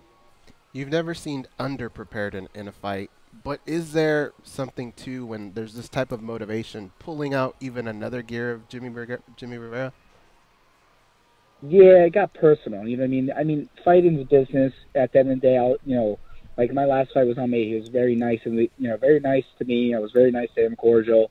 After the fight, I shook his hand. Tough kid, and unbelievable record, and really hands down, genuine kid. And I was nice to him before and after. And then we went into the cage and knocked down and beat the shit out of each other. And I got the win after that. But again, I was nice to him. I think at the end of this, I think I'm obviously going to be cordial with Marlon, but there's no respect for his manager at all, or anybody that really that his manager represents. I just think it's ridiculous. Well, kind of changing gears, but staying on the topic of respect, Jimmy. I come from a traditional martial arts base, and now find myself working in MMA. So when I see a guy like you coming up, through the Tiger Schulmans, and you're running a school, yet still being a top bantamweight contender, I respect that balance a lot. I got to imagine that's a hard thing to do, Jimmy. It's hard when you're running school and teaching 5 to 6 days a week, and then you're training I've been training every day. So it's a little tough. But since you know the background of martial arts, you learn that self-discipline, and you kind of put everything together, and you get everything done you need to get done, and get ready for whether it's the fight or teaching or whatever it is. So it's a lot of balancing out, but at the end of the day, that discipline really helps. 100%, and kind of like what Ghost said, you never seem underprepared. And outside of you, speaking of Tiger Schulman's, I've been really impressed with the wave they've been making as far as MMA goes recently. But tell me about that preparation. Is it kind of an in-house thing? Do you bring wrestlers and jiu-jitsu guys into you, or do you do the thing a lot of New York fighters do, and you find yourself commuting? Or how does that work for you, Jimmy? Actually, we train a lot in-house. I mean, we'll cross-train with some people, but it's getting to a point where now we're getting a lot of guys in the UFC, and we really can't because, we got guys at 35 and 45, 55. So it's kind of hard to really cross-train with anybody, especially like a lot of guys are like, guys are going to be fighting soon or could be a match, matching up to and fighting. So it's kind of like we kind of had to phase out that a little bit and stay in-house. But I think one of the best things about Tiger Schulman is love to talk about all the time. Like, we're all guys that start at different ages of our life. Some as kids, some as teenagers, some as, very young adults as 18, 19. And we had no background in anything. We just went in there, wanted to train, have fun, or, some of the guys wanted to actually fight, but they went in there like 17, 18, and they got into it and started doing it. Now they came from no background at all. Now they're the elite level and the highest promotion you could be in the UFC and fighting. So it's really cool coming from not knowing anything to being in one of the elite levels of fighting promotion. Jimmie Rivera, our guest here on MMA Junkie Radio. He'll be headlining UFC Fight Night 131 in Utica, New York on June 1st versus Marlon Moraes. All right, we also have the UFC's Megan Olivi here with us co-hosting. Megan, what do you have for El Terror? Hey, Jimmy, it's Megan. Hey, Megan. Hey, how you doing? So this fight is taking place in Utica, and, your friends and family can easily get there. They can drive, they can make the trip, they can even make it a day trip if they want to. Are you somebody who likes fighting near home and having, dozens of people come in for you? Or are you somebody who, like we see pretty often, guys who try to get away from that, or they like fighting in Vegas or on the opposite coast? Like, how really do you deal with it? Love fighting at home. I don't have any stress factors with the fans or wherever I fight, but I love fighting at home because I love the fact that I don't have to fly. I could drive 3 hours and be there. My family could be there. I think it makes it easier. The only part that makes it easier on me is I don't have to, buy plane tickets and fly my family out. They could just drive up there and make it a day trip, like you said. So it really makes it easier on me with that part. But the other aspect is I love fighting at home. I love being close to home and fighting and having the crowd. If I don't have the crowd, no big deal. I don't mind it. But if I do, it's even better. Very cool. And where is Utica, by the way? Like, in regards to New York, like, point me to a bigger city that it's near. Albany, Rochester? Not far from Syracuse. So, no, okay, closer to towards Syracuse. the western side. All right. Yeah, not too far. Yeah, that's not too bad. That's a flight, though, right? Or is that just a long drive? It's like a half-hour flight, or it's a 3.5 hour from where I'm at drive. So it's not bad either way. Is it close to Binghamton? That's like 5 hours each way, isn't it? That's a random city. I know. I was quoting Rounders. I was just watch Rounders too. Why did you bring up Binghamton? Yeah, no, I was watching that movie Rounders. I used to hang out there a lot. Just watch that too. I was watching the movie Rounders over the weekend. I remember they said Binghamton's 5 hours back and forth, so I threw that out there. Did you ever see that movie? I had an ex-girlfriend that went there. No, I never seen it. Oh, so you thought I was bringing up the ex-lady? No, I wouldn't even know about that. Was that a bitter ending or something? Or? No, I mean, my ex used to go there, and I met a lot of people there, and then it was always funny because they knew I fought, so they would see John Jones a lot out, hanging out and partying, because Edicott's not that far from it. It's like a town over. So, it was just one of those things where, Binghamton, I know, just the university, especially if you're from New York or you work in the city, a lot of people know Binghamton. Binghamton University is well known. Ah, I got you. All right. Well, listen, man, I'm glad we were able to get you on the show. And, even though it's still early in the process, I just think this is a division that could really, really blow up in 2018. Quality champion, and, he's got beef with the ex-teammate, and then Dominic Cruz is one of the all-time greats. You're 21-1, for crying out loud. And just a lot of other, young cats. Sterling, he's the man. Some of the others I mentioned earlier, Marias. I think this division could really, really be one of the top divisions for the UFC in 2018. So I want to see all of these matchups here for the next couple of years. You know, think about it. In boxing, the heavyweights were ruled for a long time, and then slowly they started working their way down to the middleweights, the welterweights, but guys like Julio Cesar Chavez and Manny Pacquiao, you know, that's in your range where you fight at. So hopefully you guys have some bigger days, bigger paydays, bigger fights ahead of you guys here in the next 5 years as featherweight, featherweight, bantamweight, and flyweight continue to grow. Thank you. All right, my man. Thanks for the time. We'll talk to you soon. Have a good one. All right, you Bye. too. All right, folks. That was Jimmie Rivera, and he fights Marlon Moraes on June 1st. Kind of left me hanging there at the end, right? A little bit, yeah. Thank you. Yeah. Oh, good day, sir. But I really like talking to you. Wow, Ali seems to be in the mix on a lot of little controversies out there, doesn't he? He's passionate, dude. Yeah, he says it's nothing against the fighter, it's against the manager, but he's going to take it out on the fighter come June 1st. I think we all had that friend, you know, kind of like Ali or Worm in Rounders. We all had that friend that was always starting stuff, you know. Ali's always had in a the Worm? mix. Worm was a menace. I had a Worm friend growing up for sure. And Ali's going to be cornering Zabit, Yep. Magomed Sharapov, as well as Khabib Nurmagomedov, so he'll be in the thick of things. I wonder if Ferguson's also beefed with Ali, right? Yeah, I think they squashed it. They squashed it? Okay. Yeah. Well, I cannot wait for UFC 223. Please so stay together, card. Everyone, just have two hands on the wheel. Bubble wrap. Exactly. Train safely, train happy. Who knows? Whatever. We got to get out of there safely. Why is this guy playing music? Is it break time already? Maybe he just loves TLC like I do. All right. Break time, Dan? The next guest is in 2 minutes. I figured we'd take a break. Oh, okay. All right. You're listening to MMA Junkie Radio on Sirius XM Rush 93. Stay close.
Again, they are Gorgeous George and Goes, and this is MMA Junkie Radio.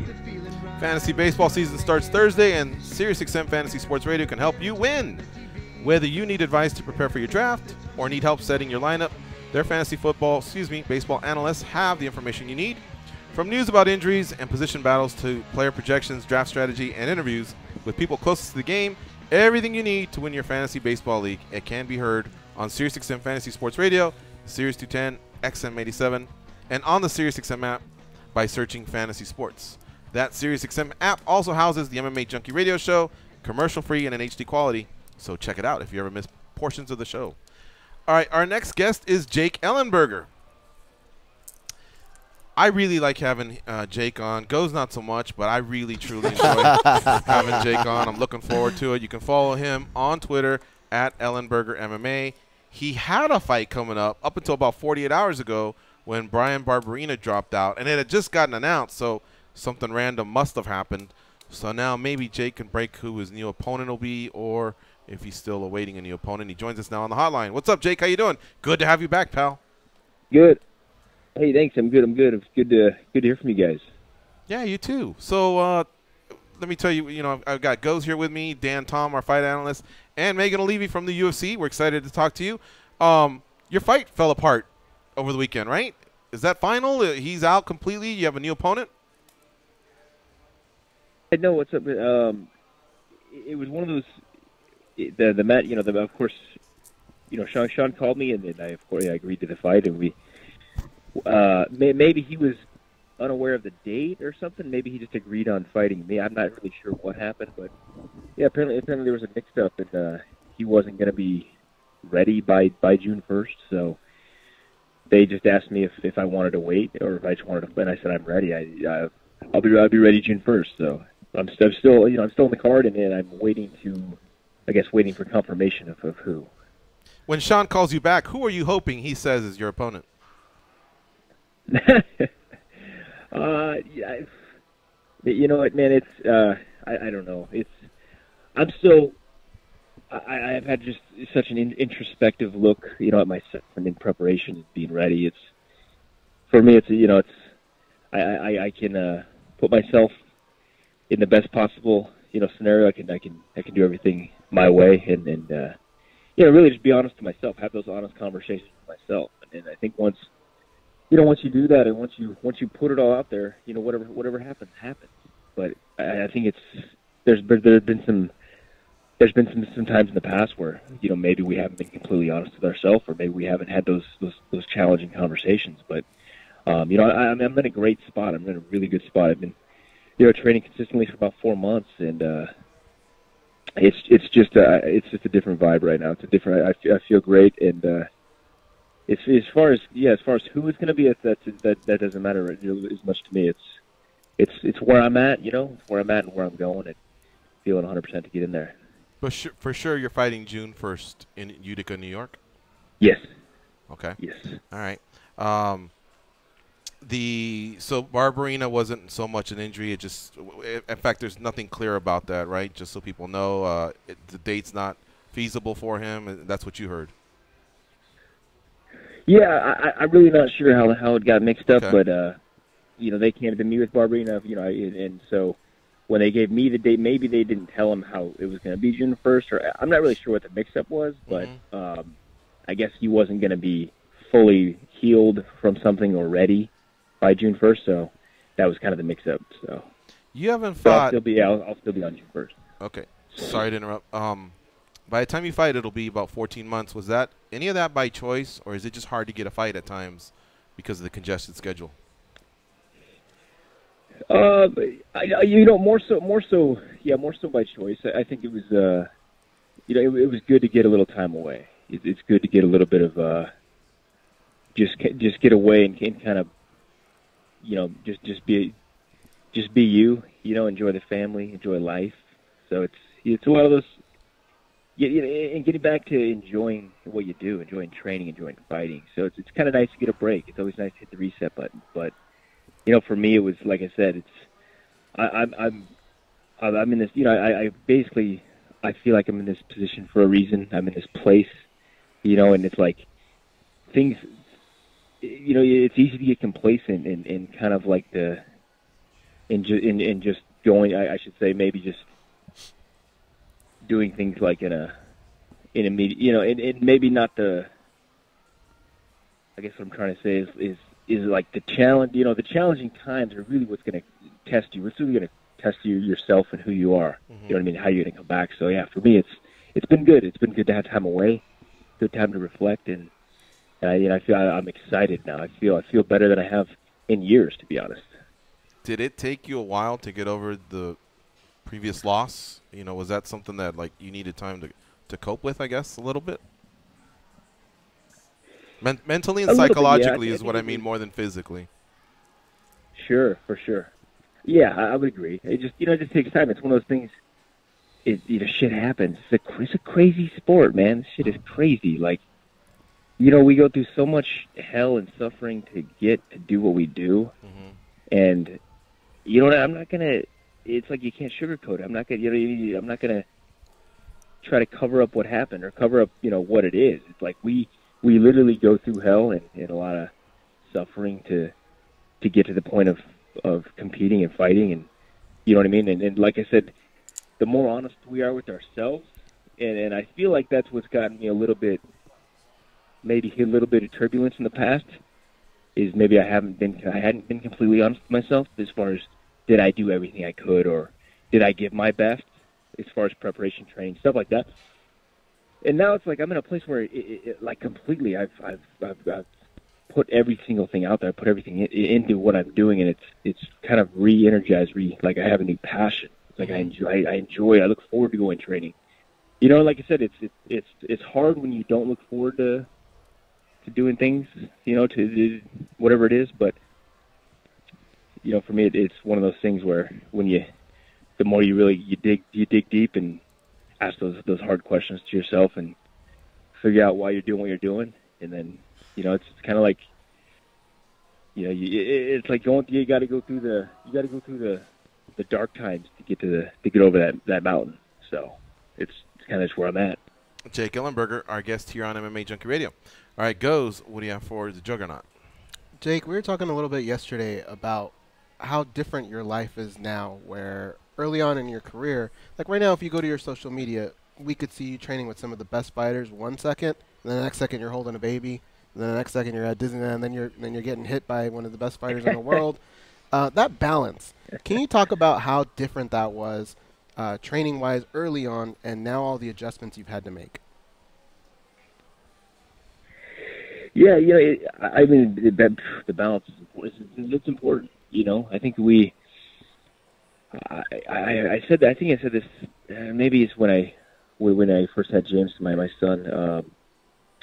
He's the best distraction, and it's one of those things because you kind of need that balance to be able to turn off the mind of competing, the training, the monotonous, you know, because that'll never completely turn off. So you really have to kind of distract yourself and do other things. But for me, it's been huge. It's been important. I think the more just being overall having balance in your life. But yeah, it's you know, it's definitely different. It's definitely completely different from when it's you know, younger Jake, single Jake, just training and just fighting.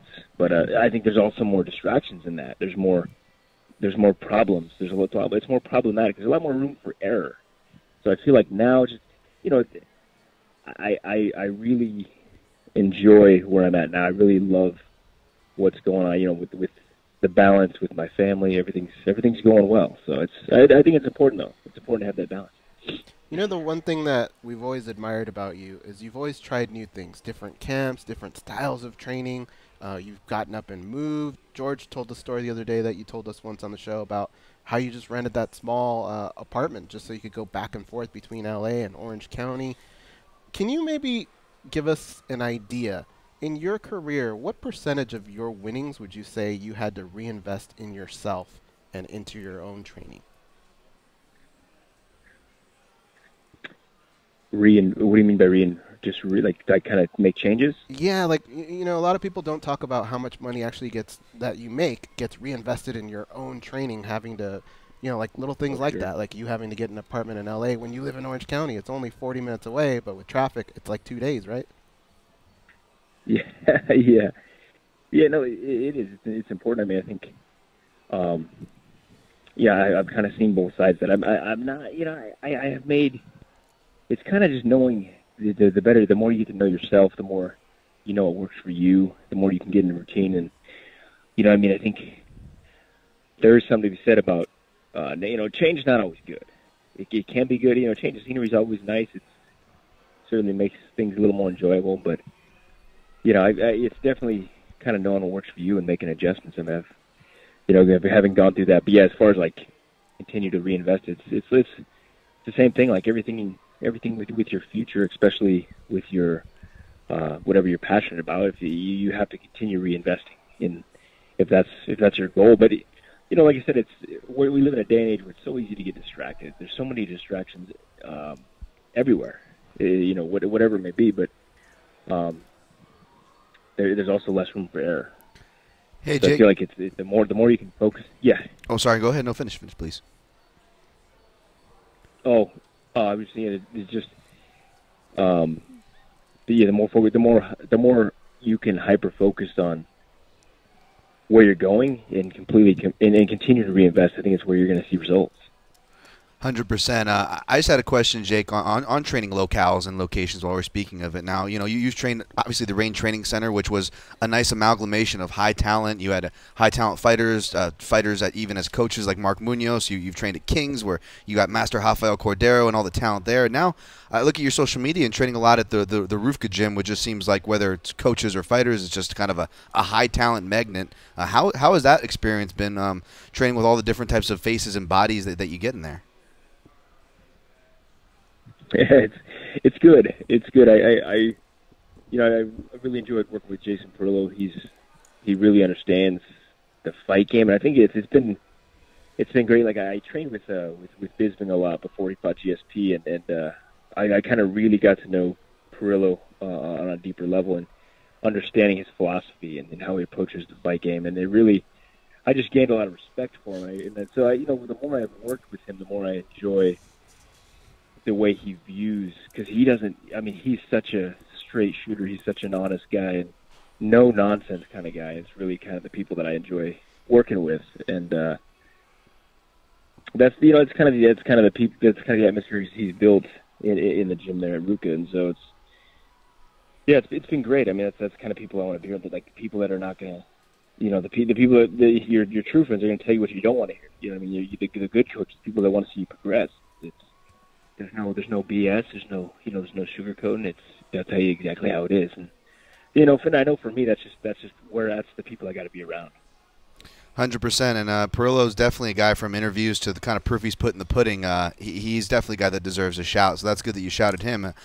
You know, Perillo, obviously, most people got to initially know him maybe before Bisping, maybe even through BJ Penn's run. And I saw you're actually standing. I know BJ Penn doesn't usually live in California, but it looks like he was training with you guys, Dillashaw, in this nice picture there.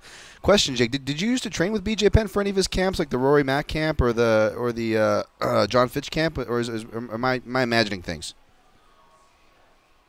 No, I did. I did a couple. I did a couple actually when he fought Matt Hughes the second time. Yeah, I went out to Oahu. So I've done a couple of his training camps, but you know, he's been just more of a good friend and kind of a mentor a little bit. So, you know, he's one of the pioneers to help kind of create this sport and this market, if you will. So, you know, he deserves all the respect, regardless of what he's going to do. You know what I mean? It's like he certainly have fought some killers as of recent, but it's like, for BJ, what he's done and what he's created, it's like that's a legacy, man. That's why he's a legend. Jake, we also have the lovely and talented Megan Olivi from the UFC. She's guest co-hosting today.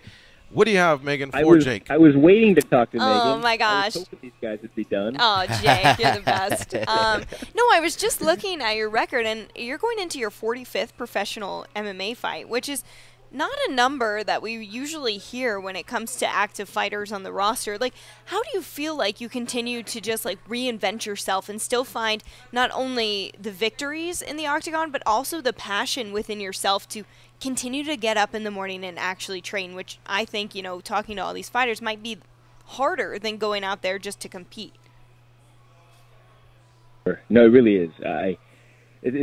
That's a great question, but it's funny. I was having a long conversation last night with a close friend of mine, but I was telling her it's just the small victories. So it's like every day. It's like every day is a battle. Every day is you don't need, but like I don't know, to kind of I guess simplify it a little bit. It's just people want to. Especially in the MMA culture, you know how it is. People they want to cut corners. They want to make excuses for things. Like, you know, I've had shortcomings. I've been on top. I've been in hell. I've been in the bottom. I've seen everything in between. So it's like at the end of the day, I have no excuses. I'm not going to point the finger at anybody but myself. So really, I think it's what it comes down to is being honest with yourself, and I don't think enough people are. So I think that's what's really, for me at least, being able to continue to grow. It's just being able to, did I give my best? And you know, one of the guys that I've been working a lot with the last few months is Sam Calavita, and you know, he always asks you, like, I just want your best, and that's a continue. Like, I ask myself the question every day, like, did you give your best? Did you put out your best? And like some days you're like, I don't think, you know, let's be honest here, I don't think I did. But I think that question is so important because people tend to overlook that a little bit, and I have certainly in the past. So really, just, you know, like I said, being honest with yourself, and continue to the small victories. You know, every day is getting those small victories, which keeps it just keeps it alive. I think that I think that when I don't have the passion I do for what I do, you know, it's really definitely time to move on. Yeah, no, that makes a lot of sense. I don't think a lot of fighters would be that honest with their assessment of themselves. Right, and you're right. 45 fights. You don't hear that as much as we used to in the past. And he's only 32 years old. Wow. Killing the game, Jake Ellenberger. Yeah. So you've never really had serious injuries. You've stayed active. You started younger than most. You've been all over the place. It's been quite a career. And I appreciate it. Thank you. You know, going along with what you just said with your last coach, do you see yourself doing this more for much longer? Like maybe the big 5-0, or is there a certain? What do you think will tell you, hey, it's time to move away from this sport? That's a good question. I think everybody kind of can make that own judgment themselves. But for me, I don't know. It's hard. You know, Mackenzie, everybody, you know, my family, everyone asks me the same question. It's like, well, like, you know, how much longer do you want to fight? Of course, that's another challenging conversation to have. But it's, you know, for me, I take it one fight at a time. Like, I love what I do. It's a privilege. I think people also overlook that. It's a privilege to get to do what we do. You know, there's so many things out there you could be doing that, you know, you look at a lot of these jobs, and trust me, I've done a lot of terrible jobs, but it's kind of just like remembering. You sound like a hitman when you say that. I had a lot of jobs. I'm not proud of a couple. Done a lot of things. Took out a guy in Mazatlan and another guy in Colombia. All right. Well, yeah, I guess you'll know when the time is right. For right now, can't wait to see who fills in Barbarina's spot. I'm glad you're back in action. And like Megan said, I mean, it's been quite a career. Just of the 31 wins, he's had 26 finishes. You know what I mean? I know the last one didn't go his way, but Jake stamped quite a few dance cards himself. 19 KOs, 6 submissions. It's something about this sport where all that good stuff that you do somehow gets forgotten if in your last fight it didn't go your way, and I think it's our job to remind a lot of these people, you know, of all the stuff that they have done in the past, and you have quite a hit list to stick with the Hitman theory. Matt Brown, Josh Koscheck, Nate Marquardt, Jay Haran, Diego Sanchez, Jake Shields. You know what I mean? Mike Pyle, who recently retired. I mean, those are some skins to have on your wall. But you know, I guess like you said, the next fight is just your most important fight and the only fight to worry about at this point. Right. No, it's true. I mean, it is. You know, people tend to have a very short-term vision or a very short-term memory in the sport. But you know, it's like I said, it's a privilege to do what we do, and I feel like I have more passion right now than I have in most of my career. Jake, what would you like for it to happen next? For me to say goodbye, Jake, thanks for the time, or would you like a what if question from Goes? Yeah, I was waiting for Goes. Yeah, what if? All right, here he comes. Or would you rather? You know, whatever. Would you rather? What if? Yeah, something like that. Here it comes. He wants one from you, Goes. Oh yeah. Yeah. Just a random one. Yeah. Hey Jake, would you rather dress normal but have to talk like a pirate, or dress like a pirate but talk normal? I think dress like a pirate and talk normal. How would you explain those outfits, though, dude? We could just beat him up if they question him. Hmm? He could just beat Yeah, up whoever questions him.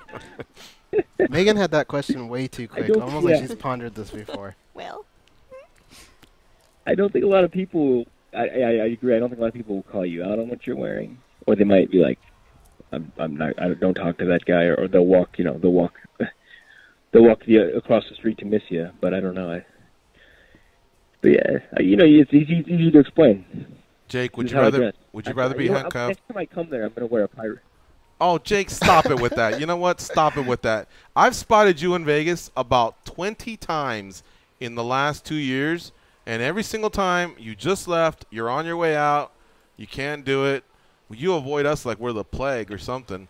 Last I know. I know. It's booking you in studio is difficult. It's like almost impossible. I know. But it's usually Mondays. So Monday's always like. You want me to get rid of Goes? I can get rid of Goes. It'll just be you and I. I mean, what's the problem here? No, I like it. No, I like it. But you know who I did? I just saw Big Jim. He came down to San Diego for about a week. So he says what's up, and it's good to see him for a couple days. By the way, you missed it, Goes, when I introduced Megan. He was like, "Yes, finally! I've been dying to talk to her." So we were. Jake and I have been friends for years. Yeah. We were just chopped liver then as well. But, all right, Jake, here's one more. Would you like to be handcuffed to Goes for 1 week straight, or you got to ride an elevator from the top of Mandalay Bay all the way to the bottom with Lennox the dog, and he hasn't been fed in about 2 days, and he's pissed? Hell no. Dang, that's a tough one. I might take my chances with the dog. You probably strangle Goes after the second day.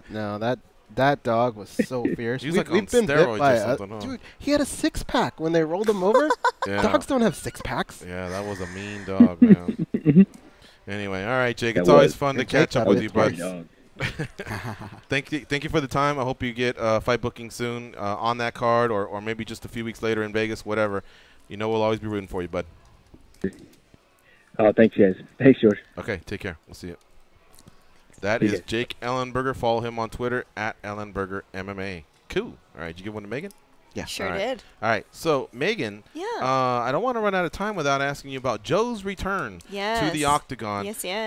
He is booked. He's fighting Sergio Pettis. Yep. And he's on the Chicago card, so I'm sure you're pumped up. But can you talk a little bit about that journey? You know, he was on our show, and he mentioned, obviously, he couldn't have gotten through it without you. Like, he was very open about, you know, sleeping downstairs and you know, shedding tears. And, you know, you were not just a wife, but a nurse and a psychologist and everything he needed, you know. But what was that like going through that with him?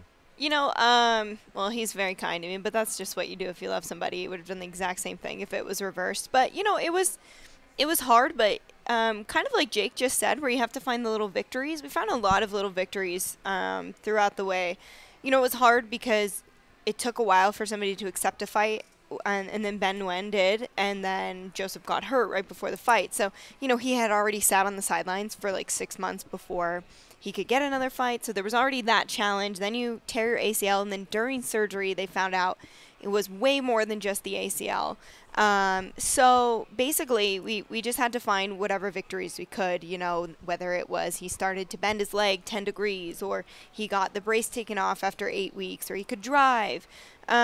You know, but he's hard on himself. He had a great attitude throughout it all. He had moments that were difficult, but like every day he tried to be positive and say, I'm going to do the best that I can today. And, you know, the Performance Institute, I can't say enough good things about the staff there, because I don't know if Joseph in particular, but a lot of our athletes who can now go to the Performance Institute, I don't know how they would recover if they were just going to a strip mall for physical therapy 3 days a week for an hour.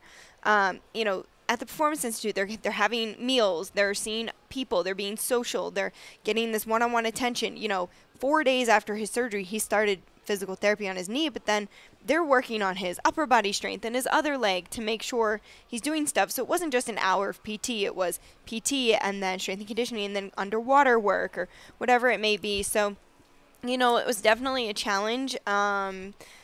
It was hard to see somebody who's so independent and, you know, one of the best athletes in the world not be able to put on his own shorts, you know, like, to be honest. But it went by pretty quickly, and with the support of so many people and the amazing assets that are at the Performance Institute, it was the best of a bad situation. And now it's just really cool to be able to see it come full circle from the injury to now the recovery and you know, being able to fight again. When you said that he was having his knee surgery and they found other stuff, is that one of those where the doctor has to run out and consult the significant other, which in this case is the wife, and say, hey, do you give us permission to... Yeah, they didn't need permission, but they did. His doctor, I absolutely adore Dr. Kavitny. He's in Los Angeles. He is an amazing, amazing person, let alone this incredibly talented surgeon. He works on tons of high-level athletes from the NBA to the NFL to NHL. So basically what happened is Joe was the last surgery of the day because they fit him in whenever they could. So they fit him in at the soonest opening. So he's supposed to go in at 2. I think he ended going in at like 4:30. And then basically it was supposed to be an hour. Came out an hour later. He's like, hey, it's going to be a little longer because this is wrong. And then an hour later, hey, this is wrong. So it ended up being over 4 hours. But he was so sweet. He ordered, because his staff at that point had been working surgeries from, you know, 5 a.m. till now, like 8 p.m. He ordered pizzas for his whole staff. So he got me one. And, you know, I'm sitting in this room where the lights keep shutting off on me because they're motion lights, and I have to keep standing up and waving my arms. I was, you know, by myself. There was a cameraman there for some of it to kind of capture everything that was happening with Joe. Will this be public? I think so, yeah. Oh, wow. The UFC did a really good job documenting sort of everything that happened from surgery through the Performance Institute, because he was the first surgical rehab to go from day one through a fight camp there. So, yeah, so he'll be the first guy that utilized everything that they had to offer there. So yeah, it was crazy, but they did an amazing job fixing it. And then, you know, we went back to LA a few times to have different braces and just checkups, and everybody who's been involved in the process has just been amazing. I you know, like I said, it was the best of a bad situation. Well, we're happy to have him back. Yeah, Can't me wait too. to see him throw down against Sergio Pettis. It's a quality opponent. And, you know, Joseph himself has an amazing resume. I've always championed that third fight just has to happen. I think he's earned it. It's not like a guy who just lost, only won 2. He's won 5 since then. Six. 6 since then. Yeah. And now beating Pettis, you know, I know it'll be a race between him, Cejudo, and a few others that are trying. You know, Cejudo's trying to get a second, and a few others that are chasing, but I hope he gets it. All right, we got to take this last break. It's MMA Junkie Radio on Sirius XM Rush 93. Stay close. We'll be right back. We'll wrap up with some calls and get the hell on out of here.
They can drink Mentos-flavored Diet Coke without their stomachs giving a single fuck. They are Gorgeous George and Goes. And this is MMA Junkie Radio. Opening day in Major League Baseball is this Thursday. Listen to the MLB Network all season long for live play-by-play of the top games, manager interviews, and insider analysis of your favorite team. The baseball season is here, and MLB Radio is your home for it every day on Sirius 209, XM89, and on the Sirius XM app. By the way, Megan, you didn't have any love towards the Padres since you worked there at all? The team was great to work with. I really liked all the players and everyone involved with the actual team, but I mean, I've been a Yankees fan my whole life. I can't throw that to the side. Gotcha. All right. All right, so it is time for our daily debate, and here is the question. We touched on it briefly earlier, but not too in-depth because we knew this was coming up. If you were an MMA promoter, would you give LFA 36 fighter Drew Chapman a second chance after he apologized for his celebration and disqualification? For those that don't know, he won a fight this past weekend and then stood on his opponent's back and did a flip off of it. And so that is the question. If you were a promoter, would you give him a second chance? Goes? I'm into second chances, especially if he apologized. I'd have him do quite more than just apologize. And there'd definitely be a suspension involved. But, yeah, I don't believe that it means that's the end of his career. You're right. And, you know, I would take it a step further. There's an apology out there, but I'd have to sit down with him and say, because you're going to represent what my promotion for one night or for however long the contract is, so I want to see how sincere it is. Sometimes you can tell when an apology is written by somebody and it's just to put something out there so that we can move on from it, or when someone truly feels bad for what they did. And I would prefer to have that type of a sit down with them before even signing them into a contract. But like you, I believe in second chances. How about you, Dan? Personally, I'd say no. You know, someone likes to go back and watch early footage. It kind of reminds me of almost watching maybe like a Tank Abbott, David Matua, and something like that kind of sets our sport back. You know, we've come so far from those stereotypes. I don't like seeing these things personally, but as far as the question, as far as being a promoter, I would also say no, because it's LFA. It's a promotion that's very respectable. They're prepping people to be in the UFC level, and as we've seen, you can be as good as John Jones, but if you don't have your personal affairs in order, you can really shoot yourself in the foot. And I don't think the UFC wants that. I don't think any professional would want that for himself. So I say go back to the drawing board somewhere else. And Megan, if you were a promoter, would you want any part of Drew Chapman? Well, I mean, I like what Dan said there, but I think whoever's promoting him will probably know him better than what we seek, because all people are going to think about with him is what he just did. No matter how many fights he wins, that's how he came to notoriety, right? Is that he jumped off his opponent's back. But depends on what kind of individual he is. Maybe he's been an amazing person to work with and super respectful, and he just had like that hype. He was so excited in that moment, and it was an honest mistake. Yeah, so they know him on a better level if they've dealt with him throughout fight week and weight cuts and media obligations and stuff. So I think it also comes down to how does he handle all of that behind the scenes, and could this be just a one-off case? The results are 1,054 voted, 63% no, 37% said yes. So there you have it. There's our daily debate for the day. All right. It's the end of the show. Where was the music? We're not supposed to play the music in the daily debate. Oh, I gave you all right. So where are we right now? This is a mess. We're off the air, obviously. All right. And this is overtime, or should I shut up? Should I stick my foot in my mouth? Danny, you can come in and save us now. I don't know what you guys want me to do. No, it's nothing to do with you. I knew you gave me a nudge, but I just thought it meant. I just thought it meant like, look at the. Wow, well, it's been a while since we got a foul up like that. I'm pretty sure we can get a pass, but so can we just finish with 2 calls and then you're good? Yeah. Okay, just making sure. Is that all right, Danny? Are we still on, or what are we doing? Cool. Let's finish up with these 2 calls. We're off air, so. And we'll get out of here. Brandon from Louisville, what's up, bud? Brandon, you there? No? All right, put you back on hold. Aaron from Texas, what's up, bud? Hey, guys. How you guys doing? Good, man. Good. Thanks for taking my call. Thanks for squeezing me in after in overtime. I really appreciate it. I got 2 quick stun guns. First one goes out. I'll preface it very quickly. Like, I love One Championship. I think they're an amazing promotion. I love what they're doing, and I know with Matt Hume at the head for the rule set, the judging, it's going excellent. But I think they got it wrong this past weekend for two reasons. For overturning, I'm not going to pronounce the guy's name, but as with Congress-sized win over doing an illegal suplex, that to me is ridiculous for two reasons. First off, the rule set they use over at One Championship, I tried to Google it. You can't find the rule set. They follow, they call it global MMA rule set, but there's no standard for that. Like, you do a Google search of it, you find nothing. So that's a bad thing, number one. Number two, the suplex wasn't bad because it wasn't a tombstone pile driver. It was literally just, what Habib Nurmagomedov or Rustam Khabibov might do, it was just a good takedown, and the guy landed on his head, but he also landed on his neck and his back, upper back, so, very likely he won't have any permanent damage from it, and, and I love One Championship, but I find it a little bit hypocritical that they're disqualifying man for an illegal suplex, yet they let Roger Huerta take the most gruesome soccer kick several years ago straight to the head, and they still allow knees to the ground of opponent. So I think it's a little hypocritical. And number two, the worst part about that is they're going against the referee's decision, and because they're not a commissioning, they don't have a sanctifying body like a commission or any of that. This happened before with one of the promotions based out of Russia that Mark Goddard, I think, it was involved in, and there was an issue, and they overturned his thing because they don't have a commission. So I just think. I think in two passes they got this wrong. I see no issue with Slam. He didn't drop him straight down on his head. He caught an angle. He did everything he was supposed to do. I think they got it wrong here. So please, you don't mind, please stun gun everybody at One Championship for me. Dude, it is a super shitty situation, but it's just going to happen in the sport. Well, and here's the other thing. I think it's not the last you're the only guy in North America that saw the fight that you're talking about. I don't know. Probably. Did you see this fight? I actually didn't, but it's on the Junkie website, George. Oh, there you have it. Well, I didn't see. I didn't see catch that. up on it. So we'll have to take a look and see. But I will say this: when Huerta got kicked about 5 years ago, they went from at that time you had to look at the competitor had to look to the referee, and the referee had to say it's okay to soccer kick or knee somebody on the ground, and they did at least adjust after that. So I'll give them credit for that. I didn't see the fight, unfortunately, so I don't know what you're talking about. But I will look on Junkie later on and see what all this is about.